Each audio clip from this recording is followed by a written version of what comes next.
Assalamualaikum warahmatullahi wabarakatuh. Perkenalkan, nama saya Sakitra Yuning Tias dari 11 MIPA 3. Semoga Anda semua senantiasa bahagia dan dalam lindungan Allah SWT. Hari ini perkenalkan saya akan membawakan materi mengenai banjir informasi. Sebelumnya saya akan bertanya, tahukah Anda mengenai banjir informasi? Oke, untuk menjawab pertanyaan tersebut, saya mau cerita dulu. Dahulu, jauh sebelum saya ada di sini, saya senantiasa merasa bahwa poros dunia ada pada saya.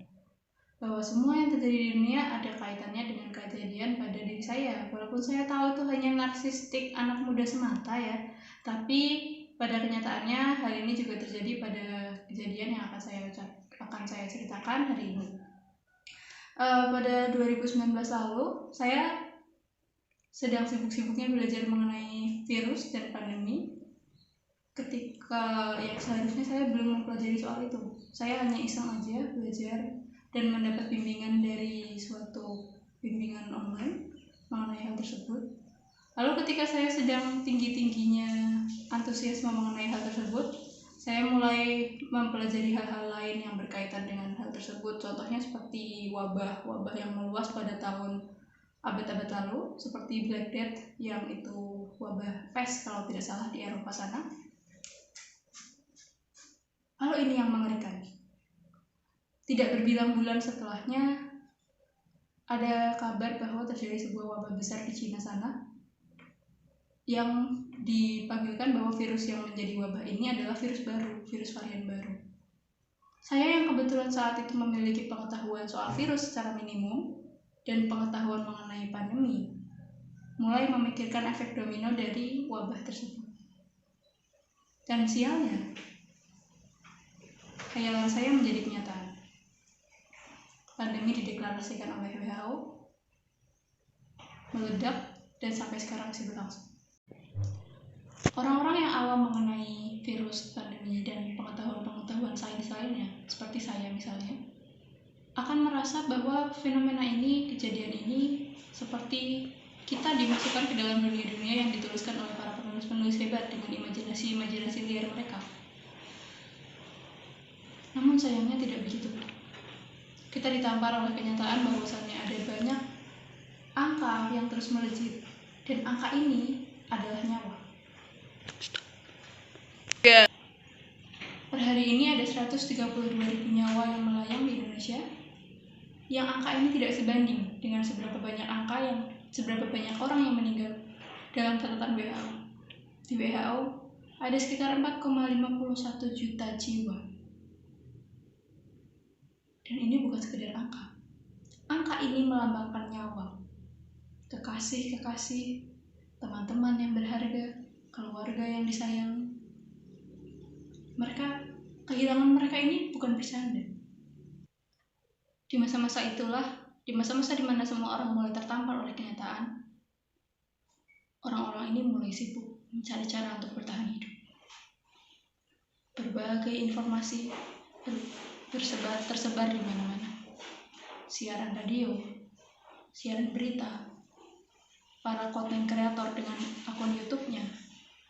Bahkan yang paling sederhana adalah pesan yang terus-menerus diteruskan pada WhatsApp yang kita sebut sebagai forward message.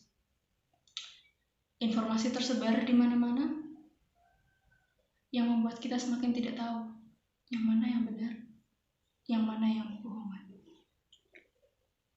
Situasi inilah yang kita sebut sebagai banjir informasi, di mana semua orang memiliki informasinya masing-masing dengan sumbernya masing-masing, dan tidak ada yang bisa mengkonfirmasi yang mana dari informasi tersebut yang benar, yang mana dari informasi tersebut yang adalah berita bohong atau disebut sebagai hoax.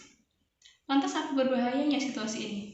Toh pada akhirnya percaya atau tidak percaya seseorang terhadap suatu informasi adalah hak dan kebebasan suatu individu. Mari saya akan jelaskan dari satu persatu. Alasan pertama adalah tidak semua orang melakukan pengecekan terhadap informasi yang mereka dapatkan. Tidak semua orang memiliki kemampuan untuk berpikir kritis bahwasanya semua informasi yang mereka dapatkan tidak selalu benar. Tidak semua orang memiliki akses untuk mendapatkan informasi yang benar. Contohnya seperti orang-orang di pedesaan sana. Mereka tidak mungkin memikirkan untuk mengecek informasi yang mereka dapatkan ke situs WHO misalnya.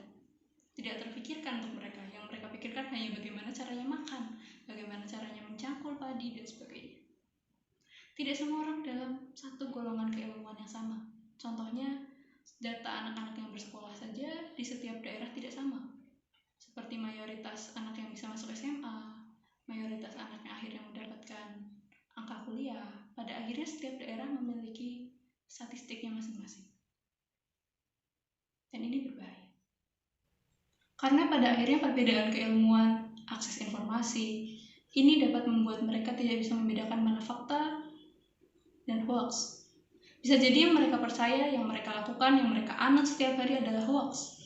Bisa jadi mereka tidak sadar akan hal itu dan menganggap itu sebagai hal yang benar. Alasan yang kedua masih berkaitan dengan yang pertama. Apabila alasan pertama mereka tidak mengeceknya, maka alasan kedua adalah mereka menyebarkan informasi tanpa mengeceknya. Tanpa mengecek apakah berita tersebut benar atau salah. Sekedar cek apakah informasi tersebut benar atau salah, masyarakat menyebarkannya. Mereka menyebarkannya tanpa tahu itu berita yang benar atau itu berita yang baik. Bisa jadi apa yang mereka sebarkan adalah fitnah yang pada akhirnya menimbulkan kepercayaan yang salah, yang pada akhirnya membuat mereka mempunyai kepercayaan yang salah, yang berujung pada tindakan impulsif tanpa tujuan yang benar. Ini adalah berita bohong di mana ada yang menyebarkan kalau orang-orang yang meninggal karena COVID hanya ada di rumah sakit, yang artinya orang-orang yang meninggal di rumah sakit tersebut ada kemungkinan tidak COVID, melainkan dibunuh oleh tenaga-tenaga medis tersebut. Hal ini menimbulkan banyak kepercayaan palsu, banyak hal-hal negatif yang lainnya. Akibatnya banyak orang-orang yang seharusnya bisa diselamatkan kalau mereka dibawa ke rumah sakit, tapi tidak terselamatkan karena mereka percaya bahwa anggota medis adalah yang membunuh mereka. Betapa sia-sianya pekerjaan tenaga medis yang sudah setiap hari berjuang melawan corona, berhadapan langsung dengan virusnya, tapi justru tidak dihargai dan dianggap sebagai pembunuh. Hal yang lebih miris lagi adalah ketika informasi-informasi yang salah tersebut datang dari orang yang tidak seharusnya melakukan hal tersebut. Contohnya adalah ketika beberapa bulan yang lalu seorang dengan legitimasi dokter menyatakan bahwasannya COVID itu tidak ada, menyatakan bahwasannya orang-orang yang meninggal. Seorang dengan legitimasi dokter justru menyebarkan bahwasannya COVID itu tidak ada. Mereka mengatakan bahwasannya 132.000 orang yang meninggal ini adalah orang yang meninggal karena komplikasi obat.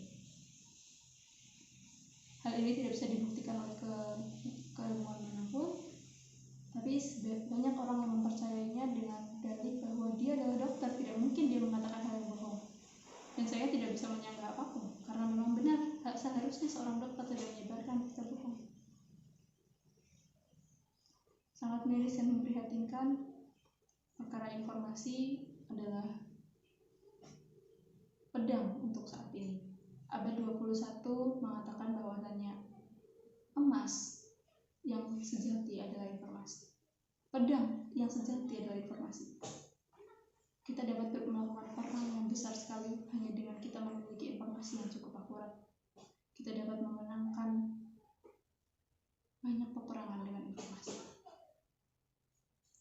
Belajar dari bukunya Yuval Noah Harari yang berjudul Sapiens, kita jelas tidak mau mengulangi kesalahan Homo neutral yang mengalami kepunahan karena tidak bisa beradaptasi dengan perubahan. Kita Homo sapiens, Homo yang cerdas, Homo yang bisa sampai pada masa ini telah mengalami beribuan kali evolusi. Kita jelas tidak mau mengalami kepunahan saat ini, bukan?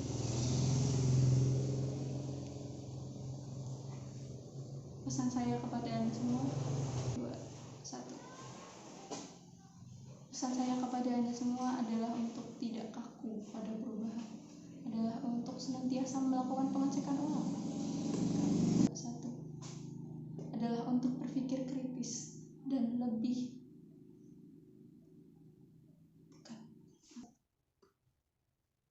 senantiasa berpikir kritis dan bertindak skeptis terhadap informasi yang sampai kepada Anda.